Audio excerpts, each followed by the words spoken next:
This is the day that the Lord has made. Let us rejoice and be glad. For this is the day that the Lord has made. Hallelujah, hallelujah.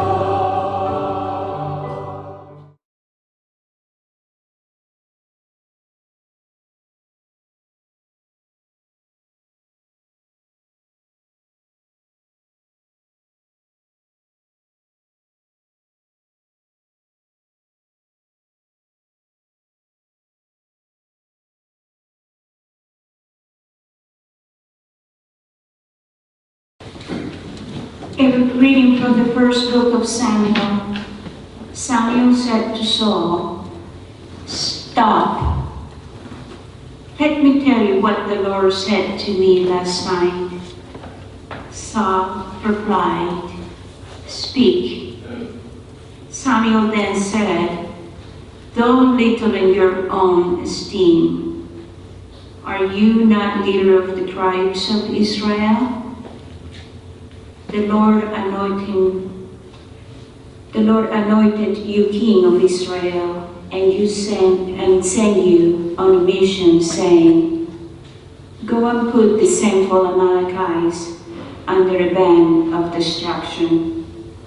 Fight against them until you have exterminated them. Why then have you disobeyed the Lord? You have pounced on the spoil, thus displeasing the Lord." Saul answered Samuel, "I did indeed obey the Lord and fulfill the mission on which the Lord sent me. I have brought back Agag, and I have destroyed Amalek under the ban.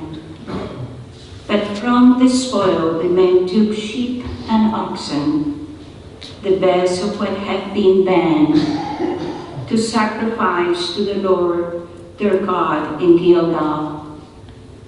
But Samuel said, "Does the Lord so delight in burnt offerings and sacrifices, as in obedience to the command of the Lord? Obedience is better than sacrifice, and submission than the fat of rams.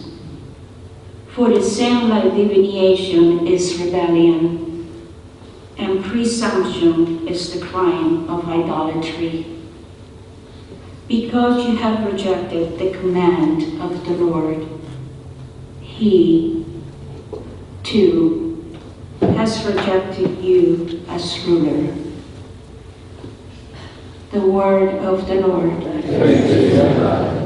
Responsorial Psalm. To the upright I will show the saving power of God. To the upright I will show the saving power of God. Not for your sacrifices do I rebuke you, for your burnt offerings are before me always. I take from your house no bullock, no goats out of your fold. To the upright I will show the saving power of God. Why do you recite my statutes and profess my covenant with your mouth? Though you hate discipline and cast my words behind you,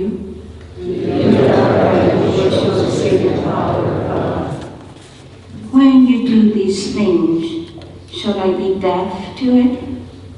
Or do you think that I am like yourself? I will correct you by throwing them up before your eyes. He that offers praise as a sacrifice glorifies me. And to him that goes the right way, I will show the salvation of God. The other I will show the saving power of God. Hallelujah, hallelujah. The Word of God is living and effective, able to discern reflections and thoughts of the heart. Hallelujah, hallelujah.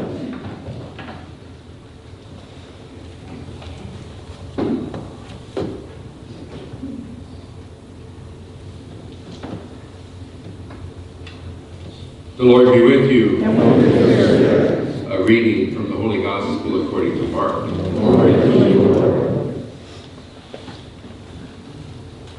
The disciples of John and of the Pharisees were accustomed to fast. People came to Jesus and objected. Why do the disciples of John and the disciples of the Pharisees fast, but your disciples do not fast? Jesus answered them, Can the wedding guests fast while the bridegroom is with them? As long as they have the bridegroom with them, they cannot fast. But the days will come when the bridegroom is taken away from them, and then they will fast on that day. No one sews a piece of unshrunken cloth on an old cloak. If he does, its fullness pulls away, and the new from the old, and the tear gets worse. Likewise, no one pours new wine into old wineskins. Otherwise, the wine will burst the skins, and both the wine and the skins are ruined. Rather, new wine is poured into fresh wineskins. The Gospel of the Lord. Praise to you, Lord Jesus Christ.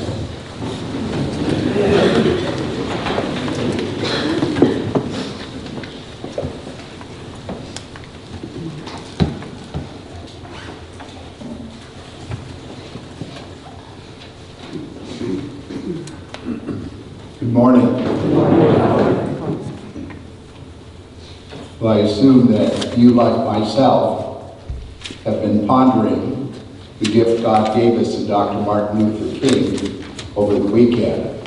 Today is the day we actually honor him, but tributes have been going on as you watch the news and read the paper over the entire weekend. And for the first time in my life, on this Dr. Martin Luther King Day, finally, this teaching about new wines and new wineskins made sense to me. And I thank Dr. King for that. You know, Jesus speaks about new patches on old garments and how they tear, and putting new wine into new wineskins. And Dr. King, reflecting on the teaching of Jesus, came to understand that he gave us a new way of dealing with adversaries. And it made me think of a whole series of teachings in the Sermon on the Mount, where Jesus says, "It was said to you, an eye for an eye, a tooth for a tooth. But I say to you, offer no resistance to injury. Turn the other cheek. Love your enemy." And it's not only that teaching, but it's several others. You have heard it said, but I say to you. Think for a moment. An eye for an eye, and a tooth for a tooth was a disciplined approach to retaliation. Unfortunately, most of us do not follow that. We don't want one tooth, but two. When we hurt back, it's our silent hope that maybe we hurt them just a little bit more than they hurt us. Such is human nature. Well, in one of the commentaries I get, Dr. King, reflecting upon that kind of teaching of Jesus, the new wine into new wineskins, says this: "Nonviolence is a powerful and just weapon, which cuts without wounding." That's worth pondering. Which cuts without wounding, and ennobles the person who wields it. It is a sword that heals. That's worth pondering. It is a sword that heals. At the center of nonviolence stands the principle of love. Standing at the heart of nonviolence is the principle of love. The old wineskin of restraint cannot hold the new wine of nonviolence. I would encourage you to think about Dr. King's words and ponder the richness of what your journey, just like my journey, can be like if we embrace the new wine of Jesus' teaching.